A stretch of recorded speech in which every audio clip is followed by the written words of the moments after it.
시속 128km, 제한속도 50km 도로를 무려 80km 가까이 초과한 마세라티 차량이 앞서가던 오토바이를 그대로 들이받았습니다. 이 사고로 오토바이 운전자와 동승자가 크게 다쳤고 결국 한 명이 숨졌습니다. 하지만 마세라티 운전자 김 씨는 아무런 구호 조치 없이 그대로 현장을 벗어났습니다. 광주 마세라티 뺑소니 사건. 김 씨는 심지어 지인에게 도피를 위해 운전을 부탁하고 대포폰까지 구해달라고 요청했습니다. 누가 봐도 명백한 범죄였습니다. 1심 법원은 김 씨의 모든 혐의, 즉 뺑소니도 주치사, 음주운전, 그리고 범인도피교사 혐의까지 전부 유죄로 인정해 징역 10년을 선고했습니다. 하지만 이 판결은 항소심에서 뒤집혔고 최근 대법원에서 최종 확정되었습니다. 결론은 징역 7년 6개월. 형량이 줄어든 것도 놀랍지만 더욱 충격적인 것은 따로 있습니다. 대법원은 음주운전과 범인도피교사 혐의에 대해 무죄를 선고한 원심 판결을 확정했습니다. 한 명이 숨진 뺑소니 사고. 그런데 음주운전은 무죄라고요? 사고를 내고 도주한 운전자는 어떻게 음주운전 혐의를 벗을 수 있었을까요? 지금부터 그 누구도 쉽게 납득하기 힘든 이 판결의 충격적인 법적 쟁점을 파헤쳐 보겠습니다.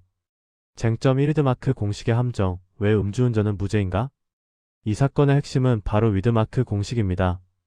김 씨는 사고 직후 도주하여 운전자의 호흡이나 혈액을 직접 측정하지 못했습니다. 이럴 때 경찰은 위드마크 공식을 사용합니다. CCTV 등을 통해 피의자가 마신 술의 양과 시간, 체중 등을 계산해서 사고 당시의 혈중 알코올 농도를 역추산하는 방식입니다. 1심은 이 위드마크 공식을 근거로 음주운전을 유죄로 인정했습니다. 하지만 항소심과 대법원의 판단은 달랐습니다.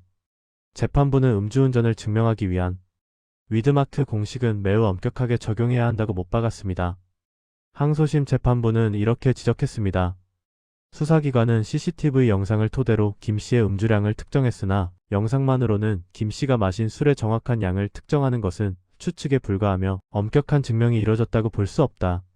즉, 저 사람이 저 병으로 저 정도 마셨으니 이만큼 마셨을 것이다 라는 추측은 형사재판의 유죄 증거가 될 수 없다는 것입니다. 더욱 중요한 것은 그 다음입니다.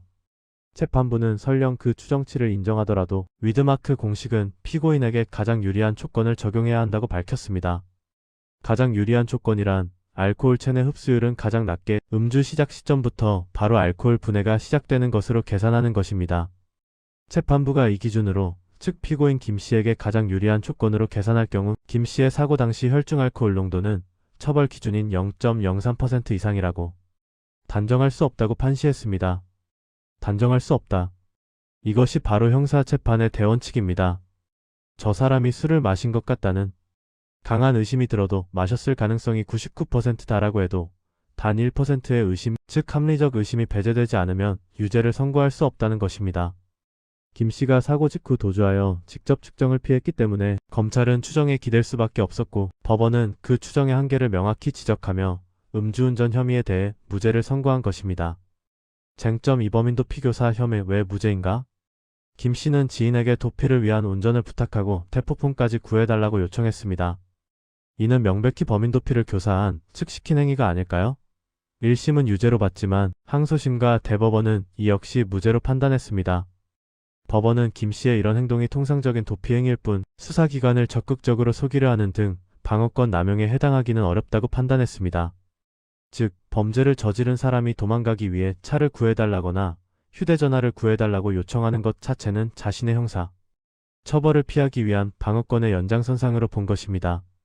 만약 다른 사람에게 내가 운전했다고 거짓말을 해달라고 시키는 등 수사기관을 적극적으로 속이는 행위였다면 유죄가 될 수 있었지만 단순히 도피를 위한 도움을 요청한 것만으로는 범인도피교사라는 별도의 범죄로 처벌하기는 어렵다고 본 것입니다. 결론 의심이 아닌 증명으로 판단한 대법원. 결국 대법원은 피고인과 검찰의 상고를 모두 기각하고 항소심 판결을 확정했습니다.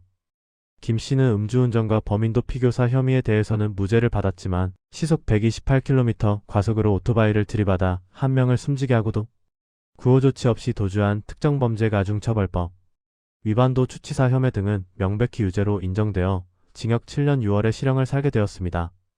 이 판결은 우리에게 두 가지 중요한 메시지를 던집니다. 첫째, 뺑소니 사고 후 도주하여 음주 측정을 피하는 것이 음주운전 처벌을 피하는 잘못된 성공 사례처럼 보일 수 있다는 위험한 시그널을 줄 수 있습니다.